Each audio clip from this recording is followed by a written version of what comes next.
नमस्कार दोस्तों, कैसे हैं आप सभी दोस्तों का बहुत बहुत अभिनंदन, बहुत बहुत स्वागत है। और आज हमारा जो टॉपिक है वो बहुत ही महत्वपूर्ण है आपकी तैयारी के लिए, और वो है कौन सी किताबें महत्वपूर्ण हैं यूपीएससी के लिए। इट्स वेरी इंपॉर्टेंट टॉपिक, क्योंकि बुक्स हमारी पहली एक शर्त होती है कि कैसे हम अपना बेहतरीन और बेस्ट दे सकते हैं। किताबें, चाहे आप सेल्फ स्टडी कर रहे हों, चाहे आप किसी संस्थान के साथ पढ़ रहे हों, बुक्स के बिना आगे आपका सफर बहुत कठिन हो जाता है। सो क्यों ना चलिए हम शुरुआत करते हैं एक महत्वपूर्ण चीजों को समझने की, स्टेप बाय स्टेप समझने की। इस वीडियो में मैं आपसे डिस्कस करने जा रहा हूं कि कैसे आप अपनी, अगर आप बिगिनर हैं तो उस लेवल के हिसाब से बुक्स कैसे सेलेक्ट करेंगे, अगर आप मीडियम या एडवांस लेवल पे हैं तो उसके हिसाब से बुक्स कैसे सेलेक्ट करेंगे, और लास्ट में आपको एक महत्वपूर्ण ट्रिक के बारे में बताऊंगा, जहां पर वीडियो के आखिरी में मैं आपसे डिस्कस करूंगा कि कैसे इन बुक्स को अपना दोस्त बनाते हैं। दोस्तों, अक्सर इससे पहले भी मैंने कई बार क्लासेस में कहा है कि हम बुक्स को नहीं चुनते, बुक्स हमें चुनती हैं। इसीलिए किताबों के साथ दोस्ती दुनिया की सबसे बेहतरीन दोस्ती मानी जाती है, वो दोस्ती जो हमें निश्चित रूप से एक मकसद, एक मंजिल तक लेकर जाती है। दुनिया में कोई व्यक्ति हमें धोखा दे सकता है, किताबें कभी भी हमें धोखा नहीं दे सकती हैं। किताबों की दोस्ती हमेशा हमारे सपनों की दुनिया को हकीकत में बदलने की ताकत देती है। तो अगर किसी से दोस्ती करनी है, एक ऐसी दोस्ती जो पवित्र है, एक ऐसी दोस्ती जिसमें कोई धोखा नहीं है, और वो दोस्ती है किताबों की दोस्ती। अगर लबासना पहुंचना चाहते हो, अगर आईएएस बनना चाहते हो, आईपीएस बनना चाहते हो, तो यकीन मानो किताबों को अपना सबसे अच्छा दोस्त आपको बनाना ही होगा। और आज मैं उन्हीं किताबों के बारे में बात करने जा रहा हूं कि चाहे आप बिगिनर हो, चाहे आप एडवांस लेवल पे हो, अपने हिसाब से आप किताबें चुन लें। क्या दिक्कत होती है जब हम इंटरनेट पर किताबें ढूंढने पहुंचते हैं तो हमारे सामने ढेर सारी किताबों की लिस्ट आ जाती है, और उस कंडीशन में हम ये समझ नहीं पाते कि कौन सी किताब हमारे लिए बहुत बहुत महत्वपूर्ण होने जा रही है।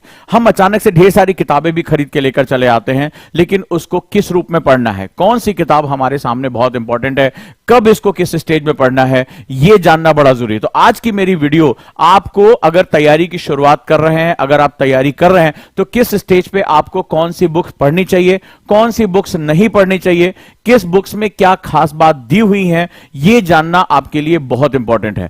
तो उम्मीद करता हूं दोस्तों आपको मेरी आवाज बिल्कुल क्लियर आ रही होगी। अगर आ रही है तो कमेंट बॉक्स में जरूर बताएं कि मेरी आवाज आपको क्लियर हो रही है, और आज के इस वीडियो से आप आउटपुट क्या चाहते हैं। प्लीज कमेंट बॉक्स में मुझे बताएं कि आज की इस वीडियो का आउटपुट आप क्या चाहते हैं। अपने प्रश्न आप मुझसे भेजें, अपनी अगली वीडियो आप किस विषय पे चाहते हैं यह भी मुझे जरूर और जरूर बताएं। तो चलिए, अगर रेडी हैं तो आज पेन और पेपर के साथ तैयार हो जाइए। इन किताबों और उसके जो महत्व के बारे में हम लोग शुरू करते हैं एक बड़ी इंपॉर्टेंट चर्चा। दोस्तों, जैसा कि आप लोगों ने सुना होगा कि टॉपर बार बार यह बात कहते हैं कि एक बुक को कई बार पढ़ना चाहिए। यह आपने अक्सर सुना होगा, लेकिन प्रश्न आता है कौन सी बुक, क्योंकि इंटरनेट पे जाने पर हमें हजारों की संख्या में किताबों के नाम पता चल जाते हैं। क्या हम वाकई में एक एक सब्जेक्ट की हम 35-40 किताबें पढ़ सकते हैं? नहीं पढ़ सकते। क्या हमारे पास इतना टाइम है? नहीं टाइम है। तो चलिए अब हम बात करते हैं आपसे कि कौन कौन सी किताबें आपके लिए बहुत इंपॉर्टेंट है। So let's start this journey. और इस किताब का नाम है सेगमेंट कौन सी किताबें महत्वपूर्ण है यूपीएससी आईएएस के लिए। चलिए अपने सपनों को पूरा करने की तरफ चलते हैं, और आज हम बात करते हैं उन सेगमेंट्स, उन किताबों के बारे में जो आपके लिए बहुत ही महत्वपूर्ण है। चलिए, सबसे पहले अगर हम बात करेंगे तो हम लेवल 1 के बारे में बात करेंगे। लेवल 1 यानी जब हम किसी चीज की शुरुआत करते हैं तो डेफिनेटली ये वो टाइम होता है जहां हमें अपना बेस्ट परफॉर्म करना होता है, जहां हमें बेस्ट तरीके से बात करनी होती है। बिगिनर, इसको मैंने लेवल 1 कहा है, जैसे हमारा कॉन्सेप्टर बैच है या एनसीईआरटी का बैच है। तो लेवल 1 वो होता है जहां आप सब्जेक्ट का बेस समझने की कोशिश करते हैं।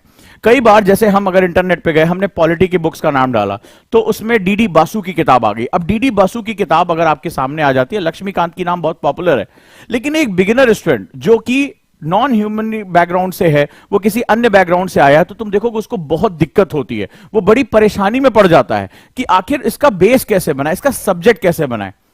जहां लक्ष्मीकांत की जहां शुरुआत होती है तो कॉन्स्टिट्यूशनल जो डेवलपमेंट हुआ है, वो लॉज, जहां पर regulating act, fit India act, वहां से शुरुआत होती है, तो स्टूडेंट वहां उलझ जाता है। डीडी बसु जहां बहुत गहरी बात करते हैं, बेयर एक्ट खरीद के लेकर आता है, लेकिन सब्जेक्ट डेवलप कैसा हुआ है, सब्जेक्ट का विकास कैसे हुआ है, एक आम आदमी की भाषा में हम इसको कैसे समझ सकते हैं, यह जानना बहुत जरूरी होता है। सेम इसी तरह आज ही हम शुरू करते हैं लेवल 1 की बुक्स में।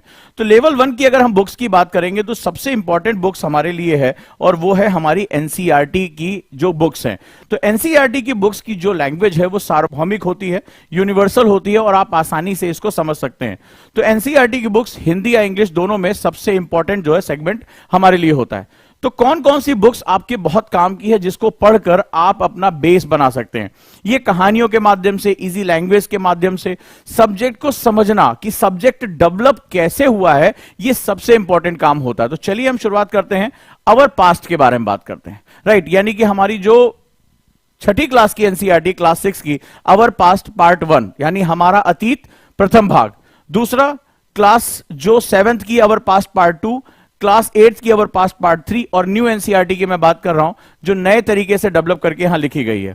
सेम क्लास 9th की India and the contemporary world यानी भारत और समकालीन विश्व, जिसमें भारत उस समय की जो समकालीन राजनीति थी उसके बारे में कुछ छोटी छोटी बातें दी गई हैं। आपको समझ में आएगा, ये पार्ट बहुत इंपॉर्टेंट है, स्पेशली मेंस के लिए बड़ा इंपॉर्टेंट हो जाता है ये पार्ट।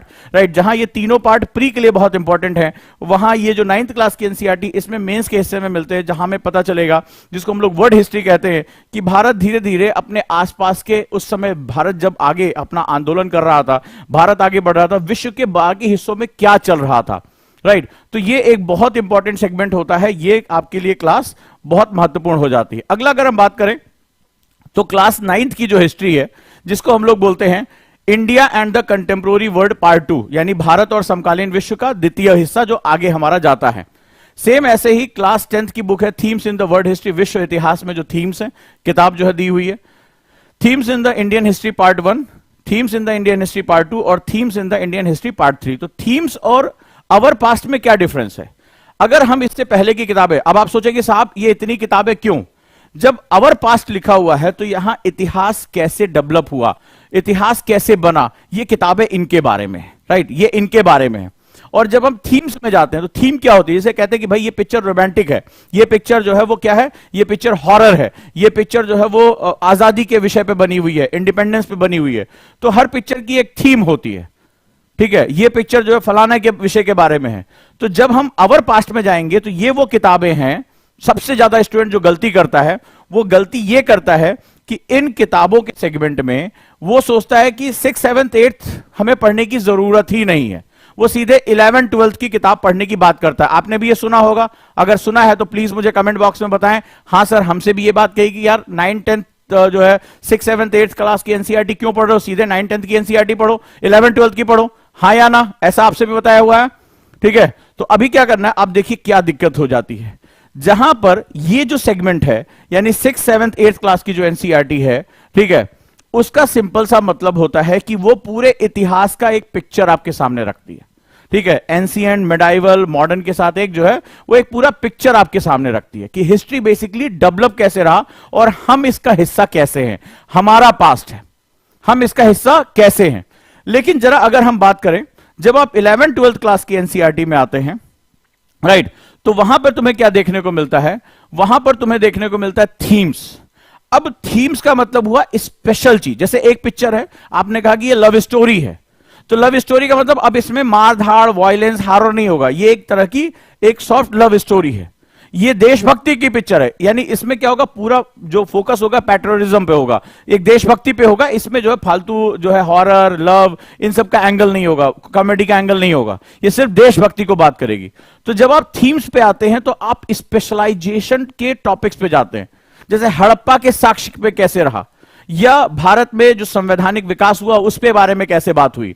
तो अगर जैसे आपको जब कोई अधकचरा ज्ञान दे देता है कि भाई ऐसे नहीं ऐसे होगा, तब आप उसमें फंस के रह जाते हैं, आप उसको नहीं समझ पाते हैं, वहां आपके साथ एक बड़ी दिक्कत हो जाती है। अब समझना, ये आपको नहीं पता चलेगा, ठीक है, आपको नहीं पता चलेगा कि ये कैसे हो रहा है। सीधे बुला रहे 11th 12th की पढ़ लो, मोर देन इनफ है।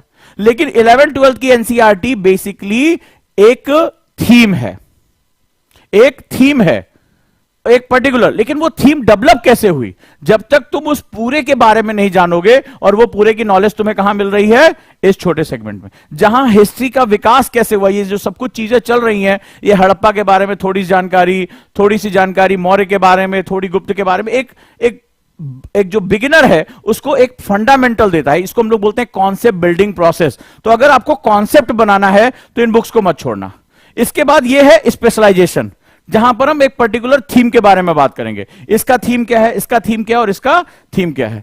तो इस तरह से अगर हम देखते हैं, तब जाकर हम अपना बेस जो है वो पूरा कर पाते हैं, उसका अपना बेस हम समझ पाते हैं। क्लियर हुआ? अब समझ में आया? बुक्स को अगर पढ़ते समय आपने गलती कर ली तो आप बहुत नुकसान में रहेंगे। ठीक है? तो ये बहुत इंपॉर्टेंट सेगमेंट है। कई बार हमारे हाथ में किताबें होती हैं और हमें उसका पर्पस ही नहीं पता चलता है। हमें लगता है अरे यार किताब मार्केट में, अच्छा 11 12 पढ़नी है भाई, पढ़ लो, हो जाती है हमसे गलती। और बाद में हमें पता चलता है कि हमने तो सिर्फ फैक्ट को रटा, कॉन्सेप्ट को हमने समझा ही नहीं। और इतना तो आप सभी जानते हैं कि यूपीएससी जो है वो फैक्ट रटने का बहुत बड़ा विरोधी है। वो कहता है कि मुझे आपका इंटेलेक्चुअल चाहिए, मुझे आपको सब्जेक्ट की अंडरस्टैंडिंग चाहिए। वो ये कहता है कि हड़प्पा की सभ्यता को वर्तमान शहरीकरण से जोड़ने की ताकत किस स्टूडेंट में है, और ये उसी स्टूडेंट में होगा जिसने सब्जेक्ट को बड़ी गहराई से समझा होगा। जो रटकर आया वो जान ही नहीं पाएगा, उसने केवल हड़प्पा केवल याद किया था। हड़प्पा याद कर लिया, मोहनजोदाड़ो याद कर लिया, लोथल याद कर लिया, जगह के नाम याद कर लिए। लेकिन क्वेश्चन पूछा गया कि आज हमारे अर्बनाइजेशन की प्रॉब्लम का सॉल्यूशन हड़प्पा में कैसे है, वो इसको लिंक नहीं कर पा रहा है। तो अगर आप एक्चुअली में लिंक करना चाहते हैं तो आपको क्या करना पड़ेगा? बहुत ही डेप्थ में जाकर इसके बारे में बात करनी होगी। अब सेम ज्योग्राफी पे आ जाते हैं। अब जब मैं ज्योग्राफी की बात कर रहा हूं, when I am discussing about the geography, तो भूगोल जो है वो बहुत इंपॉर्टेंट है। हिस्ट्री और ज्योग्राफी ये दोनों सबसे ज्यादा वेटेज लेते हैं यूपीएससी के एग्जाम में, चाहे वो प्री हो चाहे वो मेंस हो। ठीक है, अच्छा खासा। और अगर प्री की बात करें तो एनसीईआरटी की बुक्स प्री के लिए बहुत बहुत ज्यादा इंपॉर्टेंट है, ये बात ध्यान रखिएगा। और ये वेटेज बहुत ज्यादा लेती हैं। ठीक है, अगर हम बात करें तो क्वेश्चन की जो संख्या हो जाती है इन दोनों सब्जेक्ट को मिलाकर 40+ हो जाती है। अगर हम ज्योग्राफी और एनवायरमेंट को एक पार्ट माने तो ये 40 से ज्यादा क्वेश्चन जो है वो अपने साथ केवल रखते हैं। 100 में से 40%, 45% पेपर इनका एवरेज होता है। तो आप इसकी इंपॉर्टेंस समझिए कितना गहरा है। अब ज्योग्राफी डेवलप कैसे हो रही है, ज्योग्राफी का विकास कितना ज्यादा हो रहा है, इसको समझने की कोशिश करो। राइट, जैसे द अर्थ अवर हैबिटेट, यानी पृथ्वी हमारा आवास। ये किताबें हिंदी और इंग्लिश दोनों में उपलब्ध है। ये किताबें कहां आपको फ्री में डाउनलोड करने को मिलेगी, ये भी अभी आपको वीडियो में बताऊंगा कि ये सारी किताबें बिना खरीदे आप कैसे प्राप्त कर सकते हैं। ये अभी मैं वीडियो में आपसे बताने जा रहा हूं, आपको बाकायदा लिंक के साथ बता दूंगा। इसकी समरी भी कहां आप बिना पेमेंट किए फ्री में क्रॉस कर सकते हैं, ये भी आपको इस वीडियो में बताने जा रहा हूं कि आपको इसमें से कोई किताब हिंदी इंग्लिश में खरीदने की आवश्यकता नहीं रहेगी। Right, the earth our habitat, our environment, हमारा जो है पर्यावरण, ये हमारा 7th क्लास की एनसीईआरटी हो गई। और 8th क्लास की एनसीईआरटी रिसोर्स एंड डेवलपमेंट। अब देखो, भूगोल के 3 बड़े इंपॉर्टेंट हिस्से होते हैं, जिसमें या अगर हम बात करें 4 बड़े इंपॉर्टेंट होते हैं। पहला होता है जिसको हम लोग फिजिकल ज्योग्राफी यानी कि हमारा भौतिक भूगोल कहते हैं। तो 6th क्लास की एनसीईआरटी भौतिक भूगोल की पूर्ति का साधन बनती है। फिर अवर एनवायरमेंट, पर्यावरण, मैंने बताया ना कि पर्यावरण से बहुत ज्यादा क्वेश्चन आते हैं। तो 7th क्लास की एनसीईआरटी पर्यावरण का बेस रखती है। 8th क्लास की एनसीईआरटी इकोनॉमिक ज्योग्राफी यानी आर्थिक भूगोल, रिसोर्स एंड डेवलपमेंट, आर्थिक भूगोल का बेस रखती है। और 9th और 10th क्लास की एनसीईआरटी इंडियन ज्योग्राफी यानी कंटेम्प्रोरी इंडिया का बेस रखती है। तो फिजिकल ज्योग्राफी, भौतिक भूगोल, पर्यावरण भूगोल और साथ साथ आर्थिक भूगोल यानी इकोनॉमिक ज्योग्राफी, इन सब का बेस तुम्हें 10th तक मिलता है। हम लोग क्या करते हैं, तुमने सुना होगा, यहां भी ज्यादातर लोग कहते हैं यार केवल 11th 12th की पढ़ लो, आगे तुम्हें पढ़ने की कोई जरूरत नहीं है।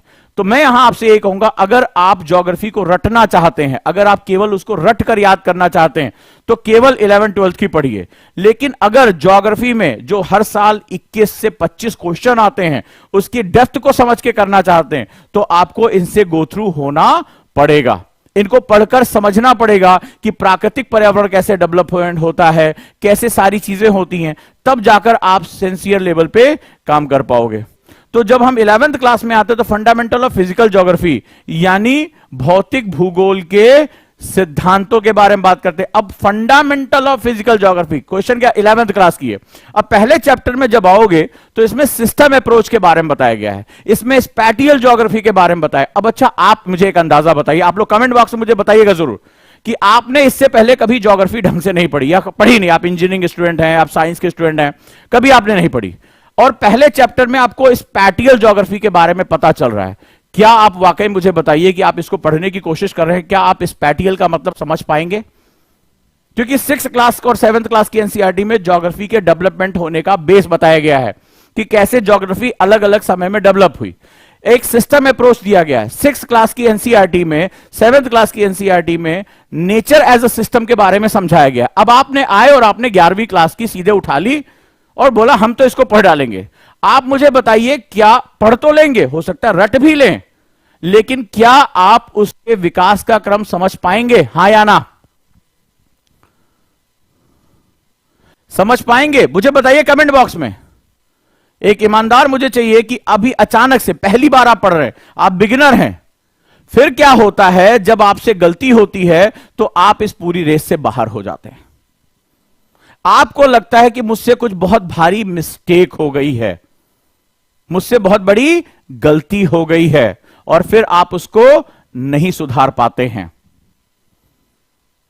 क्लियर? और फिर हमसे कहते हैं कि साहब हमारा सिलेक्शन नहीं हो रहा है, हमने बुक पढ़ी थी। एनसीईआरटी की बुक सबके पास है, लेकिन जैसे आपने उसको गलत तरीके से इस्तेमाल कर लिया, वो आपको नुकसान कह देंगे। जैसे हमारे खान पान में होता है, तो हमारे बुजुर्ग कहते हैं कि खीरा है, खीरा बहुत अच्छा होता है गर्मी के दिनों में, तो कहते हैं कि सुबह खाए तो हीरा और रात में खाए तो पीरा।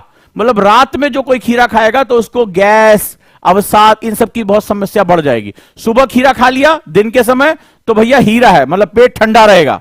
उसी तरह एनसीईआरटी की किताबें होने से कुछ नहीं होगा, होगा कि हमें उसको कैसे और किस क्रम में पढ़ना है। अगर आपने उसको कैसे और किस क्रम में पढ़ना सीख लिया, चीजें आपके लिए बहुत आसान हो जाएंगी।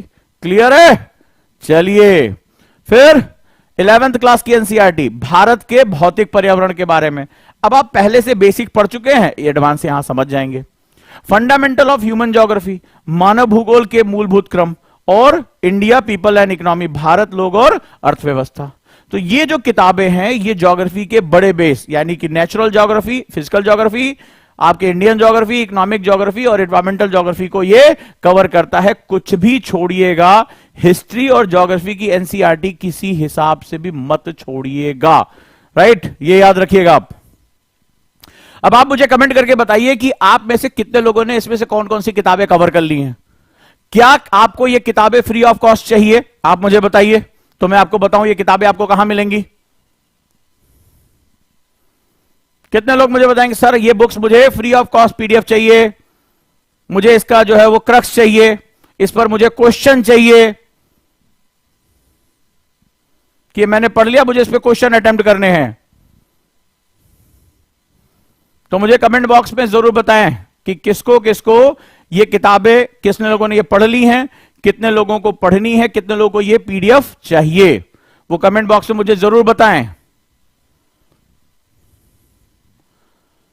अब पॉलिटी के बारे में बात करते हैं, राजनीति विज्ञान के बारे में। तो राजनीति विज्ञान की अगर हम बात करें तो क्लास 9th की political science, democratic politics, basically democratic politics की अगर हम बात करें, यानी कि हम लोग प्रजातांत्रिक जो राजनीति है उसके बारे में बात करते हैं, तो सबसे पहला है कि जो पूरी दुनिया में प्रजातंत्र, यानी कि जहां पर for the people, of the people and by the people, ये हमारे लिए बहुत जरूरी है, वो हमें कैसे मिलेगा, तो हम इसके बारे में बात करेंगे। ठीक है, तो विकास कैसे हुआ, आखिर ये लोकतंत्र, भारत को कहते हैं ना कि भारत सबसे ज्यादा आबादी वाला लोकतंत्र है, तो आखिर ये लोकतंत्र है क्या, इसकी चुनौतियां क्या है, ये समझना बड़ा जरूरी। इसके बिना तुम ये समझ ही नहीं पाओगे कॉन्स्टिट्यूशन क्या काम कर रहा है, प्रियम्बल क्या काम कर रहा है, कौन सी वो इकोनॉमिक इक्वलिटी की बात कर रहा है, समता समानता क्या है, डीपीएसपी क्या है, लोक कल्याणकारी राज्य कैसे बनेगा, फंडामेंटल राइट्स क्या हैं, ड्यूटीज क्या हैं, नहीं समझ पाओगे जब तक तुम नहीं समझ पाओगे कि लोकतंत्र में जनता को केंद्रित कर कर क्या बातें कही गई हैं। इसी तरह क्लास अगर हम 9th से शुरू करेंगे तो पॉलिटिकल साइंस में आप 6th 7th 8th ना भी पढ़ें चल जाएगा। 9th क्लास की आप एनसीईआरटी से शुरू करेंगे चल जाएगा, क्योंकि मैंने क्या बताया, सबसे ज्यादा एडवांटेज, सबसे ज्यादा वेटेज किसका होता है आईएएस में, प्रीलिम्स में, हिस्ट्री और ज्योग्राफी का। इसीलिए एनसीईआरटी मैंने आपसे कहा था 6 to 12, लेकिन यहां मैं आपसे नहीं कह रहा हूं 6 to 12, यहां मैं कह रहा हूं 9th क्लास में आ जाओ, फिर 10th क्लास में चले जाओ, जो हमारे काम का है। आप 6, 7, 8 मत पढ़ो, ठीक है, उसमें तुम्हारे ऐसी जानकारियां जो अभी हमारे बहुत ज्यादा काम की नहीं है, हमारे सिलेबस के अकॉर्डिंग ये है। अब आप आ जाओ इसमें 11th क्लास में political science, India constitution and work. अब आज अगर भारत के संविधान को समझना चाहते हो तो ये किताब तुम्हें बहुत काम देने, कैसे हमारा कॉन्स्टिट्यूशन डेवलप हुआ, विकसित हुआ, उसका नेचर कैसे विकसित हुआ, अगर ये आप समझ जाओगे तो आपको बहुत ही आनंद आएगा। इसी तरह क्लास 11th की पॉलिटिकल थ्योरीज, तो राजनीति विज्ञान अगर है तो राजनीति विज्ञान को कुछ सिद्धांत गवर्न करते हैं उसी, जैसे मान लो समाजवाद का सिद्धांत है, हमारा पूंजीवाद का सिद्धांत है, लोकतंत्र का सिद्धांत है, तो इन सिद्धांतों को देने वाले या ये सिद्धांत क्या हैं, लोक कल्याणकारी गांधी का सिद्धांत है, तो ये सिद्धांत क्या है। इसी तरह कंटेम्प्रोरी वर्ल्ड पॉलिटिक्स यानी समसामयिक विश्व राजनीति, तो आज की विश्व की राजनीति में बहुत कुछ चल रहा है। अगर हम पुतिन के बारे में बात कर रहे हैं, अगर हम आज जेलेंस्की के बारे में बात कर रहे हैं, हम ऋषि सुनक के बारे में बात कर रहे हैं, तो वो लोग की अपनी पॉलिटिक्स है, वो पॉलिटिक्स कैसे चल रही है ये आपको समझ में आएगा, राइट। और politics in India since independence, आजादी के बाद हमारी राजनीति क्या रही। कई बार हम कहते हैं कि हम फेलियर है, कई बार हम सक्सेसफुल दिखाई पड़ते हैं हमारी पॉलिटिक्स में। अगर आपके ऊपर कोई एक आपराधिक केस हो जाए, आप कोई भी सरकारी नौकरी का फॉर्म नहीं भर सकते, लेकिन आप इलेक्शन लड़ सकते हैं, तो ये बड़ा अजीबोगरीब नेचर है तुम्हारे यहां। तुम किसी भी नौकरी के लिए आवेदन करते हो, तुम्हारा पढ़ा लिखा होना जरूरी है, लेकिन राजनीति में तुम्हारे लिए ये चीजें नहीं है। तो कई बार दिमाग में चीजें आती होंगी ना कि हमारी राजनीति, मतलब हम किसी छोटी सी नौकरी के लिए भी जाते हैं तो हमारा मैट्रिक पास होना, 12th पास होना बहुत जरूरी है, परसेंटेज लाना जरूरी है, लेकिन जब हम राजनीति में लोगों को शासन करने जा रहे हैं, पॉलिसीज बनाने जा रहे हैं, हमारा पढ़ा लिखा होना कोई जरूरी नहीं है। तो ये कैसी अजीबोगरीब चीज है। तो इस विषय में जो सोच है, ये बेसिकली ये किताबें तुम्हारी सोच पैदा करती हैं, ये तुम्हें कंटेम्प्रोरी सेगमेंट्स देती हैं। तो ये जो किताबों का पर्पस अगर समझ पाए कि मेरा पर्पस क्या पढ़ने का, तुम्हारे लिए चीजें बहुत बहुत आसान हो जाएंगी। यहां तक आपको चीजें समझ में आई कि किताबों को दोस्ती कैसे करनी है, किताबों से दोस्ती कैसे करनी है।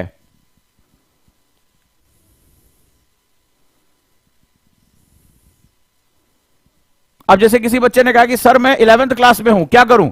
आप अपनी एनसीईआरटी की बुक्स को या सीबीएसई की बुक्स को बहुत ध्यान से पढ़ो, एक थॉरो रीडिंग करो ही करो। अब आ जाते हैं इकोनॉमिक्स में। तो इकोनॉमिक्स में जो हमारी किताबें हैं वो एनसीईआरटी की बहुत डेप्थ में हेल्प नहीं कर पाती, क्योंकि माइक्रो इकोनॉमिक्स की बुक ज्यादा होती हैं। तो मैंने यहां सिर्फ 3 किताबों को यहां पे पहले लेवल पे सेलेक्ट किया है। 9th क्लास की इकोनॉमिक्स, तो आपको बेसिक समझ में आया कि इसमें भी कुछ चैप्टर्स ही आपको डील करने हैं, सारे नहीं डील करने हैं। फिर 10वीं क्लास की अंडरस्टैंडिंग इकोनॉमिक डेवलपमेंट यानी आर्थिक विकास की समझ, ये तुम्हारे लिए इंपॉर्टेंट हो सकती है, क्योंकि आर्थिकी में कैसा हुआ, कहानियों के थ्रू आपको ये चीज पता चल जाएगी। और क्लास 11th की इकोनॉमिक इंडियन इकोनॉमिक डेवलपमेंट यानी भारतीय आर्थिक विकास के बारे में ये बात करता है कि कैसे हम कृषि में हमने क्या किया, कैसे हमने उद्योगों में काम किया, सर्विस सेक्टर में कैसे काम किया, बहुत सी हमारे हम फेमाइन से कैसे निपटे। तो भारत के सामने जो बहुत बड़ी लार्जर समस्या है वो यहां पर काम आती है। अब तुम्हें करना क्या है इन किताबों के साथ, तुम्हें अंडरस्टैंडिंग डेवलप करनी है जो आपने पॉलिटी में पढ़ा और जो इकोनॉमिक्स में पढ़ा, क्योंकि पॉलिटी और इकोनॉमिक्स कभी अलग नहीं चल सकती हैं। यानी राजनीति और अर्थशास्त्र अलग नहीं चल सकता, राजनीति अर्थशास्त्र को और अर्थशास्त्र राजनीति को गवर्न करता है, यह बात याद रखना। यह अंडरस्टैंडिंग अगर तुमने डेवलप कर ली तो यह आपके लिए बहुत इंपॉर्टेंट हो जाएगी। क्लियर है। इसी तरह क्लास 12th में इंट्रोडक्टरी माइक्रो इकोनॉमिक्स, राइट। तो जो मैं इसमें केवल छोटा सा पार्ट आपको करना है, बाकी आपको इसमें चीजें नहीं करनी है। साइंस एंड टेक के लिए आप कुछ सिलेक्टेड बुक जैसे 9th और 10th की बुक्स आप कर सकते हैं, ठीक है। आप बेसिक हिस्ट्री बुक्स को कर सकते हैं। ज्यादातर साइंस में करंट का पार्ट ज्यादा आता है, तो साइंस की बुक्स बहुत ज्यादा रिकमेंड नहीं की जा सकती। बेसिक के लिए आप 9th क्लास तक की एनसीईआरटी या 10th क्लास तक की एनसीईआरटी आप पढ़ लें। इसके बाद ये साइंस एंड टेक का पोर्शन यानी करंट अफेयर्स से ये चीजें ज्यादा आती हैं, करंट अफेयर्स की चीजें इसमें ज्यादा महत्वपूर्ण हो जाती हैं। अब आगे हम बात करते हैं समझने के लिए, किताबों के नाम तो पता चल गए, लेकिन ये एनसीईआरटी किताबें मेरी दोस्त बन जाए, क्या करें। सिंपल सा फंडा है, जरा ध्यान से देखो। आप किसी एक अनजानी जगह पर जाते हैं तो आपके सामने कई लोग होते हैं, ठीक है, कई लोग होते हैं।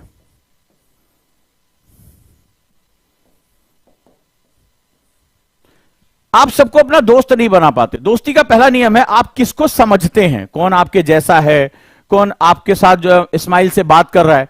तो समझना जो होता है, अंडरस्टैंडिंग, वही दोस्ती का सबसे पहला तरीका। कहते हैं ना कि हम एक दोस्त दूसरे दोस्त को बहुत अच्छे तरीके से समझता है। एक दोस्त समझता है, उसके सुख दुख को समझ जाता है, बिना कहे समझ जाता है, वही दोस्त होता है। तो जब हम अपनी किताबों की बेसिक अंडरस्टैंडिंग लेंगे, जब एनसीईआरटी की बुक्स पढ़ेंगे, तो ही हमारी उनके साथ दोस्ती हो पाती है। तो दोस्ती करने का तरीका उसको रटना नहीं है। इस कॉलेज में, इस क्लास में ढेर सारे लोग हैं, सब आपके दोस्त नहीं हो जाते हैं। किसी एक से हमारी ट्यूनिंग बहुत अच्छी बैठ जाती है और हम उसके साथ जुड़ जाते हैं। यही मैं आपको आज इस क्लास में बताने की कोशिश कर रहा था।